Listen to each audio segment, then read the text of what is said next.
Hey, everybody. We're back. It's your good pal, Jeremy Dog Danley, live from Las Vegas.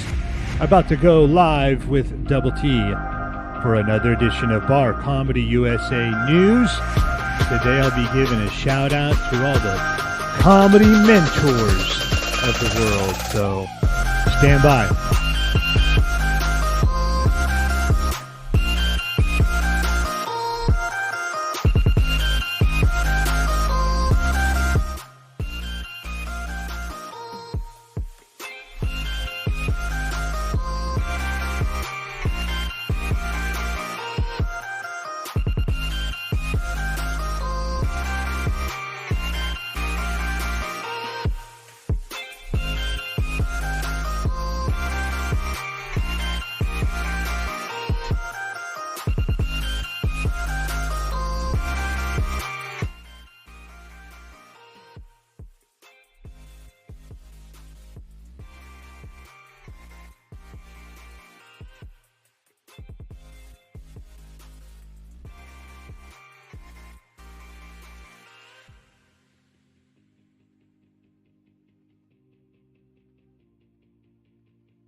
Here we go.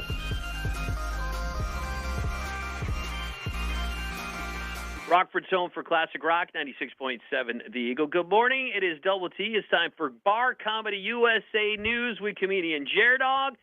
Dog, what's happening today? How you doing, my friend? Hey, I'm doing good, Double T. I hope you're doing good, man. And you know I love talking to you, but we got to keep it a little bit short today because I've got a jam-packed schedule hanging out here in Las Vegas with my good friend and yours, Dobie Maxwell. Dobie is the best. I love Dobie. He's always a fun hang. Is he going to make you do some thrifting while he's out there? You know, that would be fun. That's an experience I have yet to have with Dobie, is the thrifting experience. And maybe I could actually learn something this time as opposed to my usual thrifting experiences, which is I pick out one t-shirt and my wife has like an entire new kitchen set.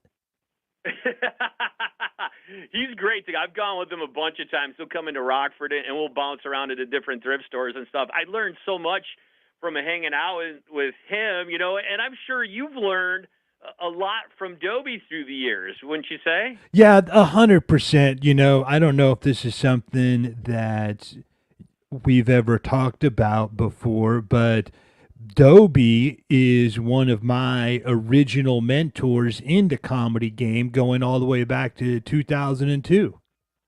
Wow, I didn't know that. That's crazy. Wow.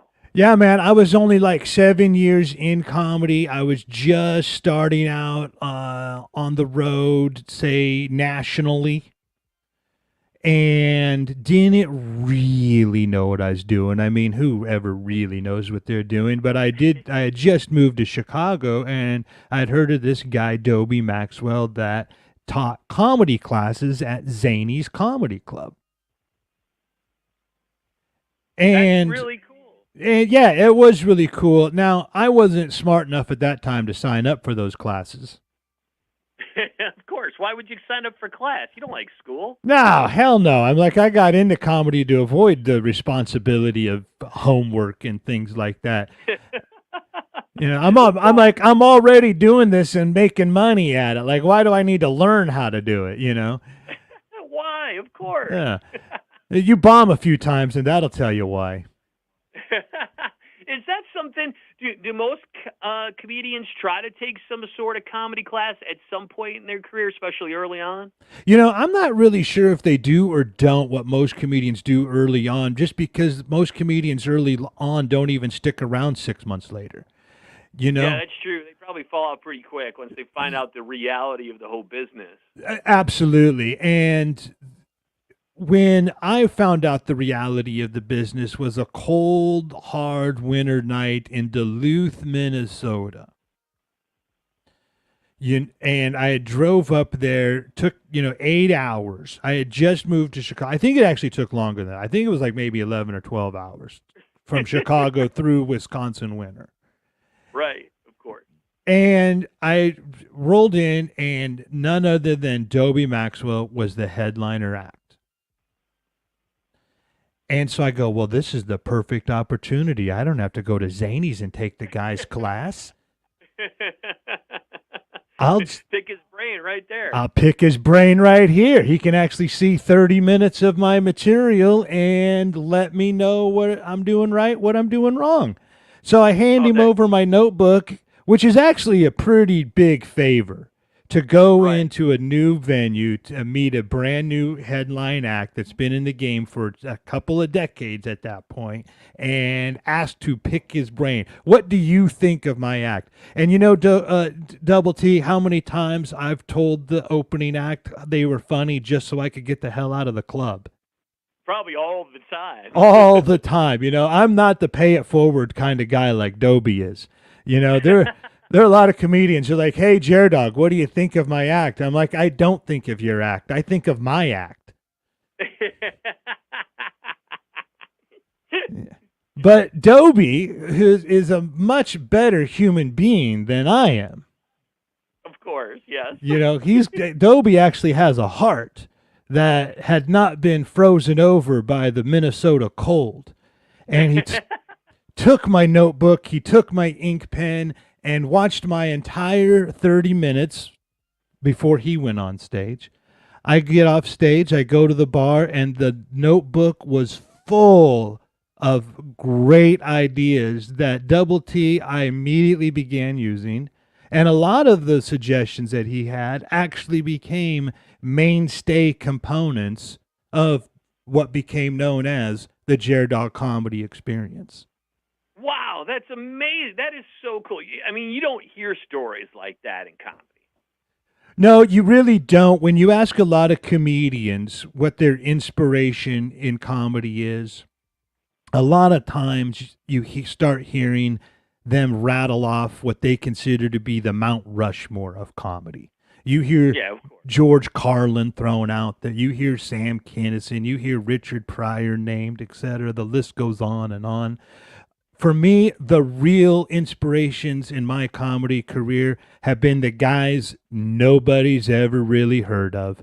They've accomplished a lot, but they break that home run record, so to speak, like Crash Davis and Bull Durham, and nobody cares. But when they go out to a show and they go out to those smaller towns and those clubs and stuff, they kill it, and they make people's nights over and over and over again, and they make a career out of comedy, which is amazing. Absolutely. And that is why those are my inspirations in comedy. Those that can get out there year after year, decade after decade, mile after mile, get on stage and get the job done. And that's Dobie Maxwell, my friends. That is Dobie Maxwell, and this is Bar Comedy USA News with comedian Dog. Dog, before I ask you, do you know, does Dobie do any classes or anything anymore?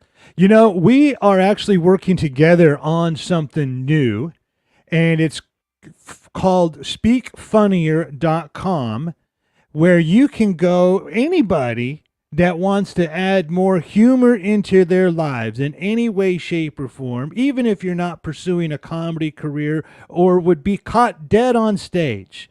It's something that I'm excited to actually be working with Dobie on, because I'm probably going to learn a lot in the process as well. So it's actually something I'm pretty excited about. If to answer your question, if he's doing live classes at Zany's or places like that, I'm not sure, but I do know that I'm excited to work with him on SpeakFunnier.com. Very, very cool. And you could search Dobie. He's got Facebook pages and websites and all that. And Pub and Grub Comedy, what's coming up and where can people find all that? We got a lot of beer garden shows happening this summer all over the country. The nooks and crannies of America, bringing live comedy to nightclubs, taverns, neighborhood restaurants, and bars as a special event. You can go to barcomictix.com to check that out. Awesome. Thank you so much, Jared Dog, man. Great talking to you today. You too, Double T. I almost said Dobie for a second. You go have fun. It's Rockford's home for Classic Rock, 96.7 The Eagle. Awesome, man. That was good. I really liked it. Yeah, likewise. That was a good one. Cool, Shout man. out to Well, Dobie. of course. We got to give Dobie shout-outs, man. He deserves it. Well, enjoy your time with Dobie. Say hi to Dobie for me. Tell him to get a hold of me when he gets back. Oh, yeah, absolutely. And, I'll probably bring some stories of whatever may transpire between the two of us while we're hanging out tomorrow. Very cool. All right, man. We'll have fun. We'll talk soon. All right. See you, Double T.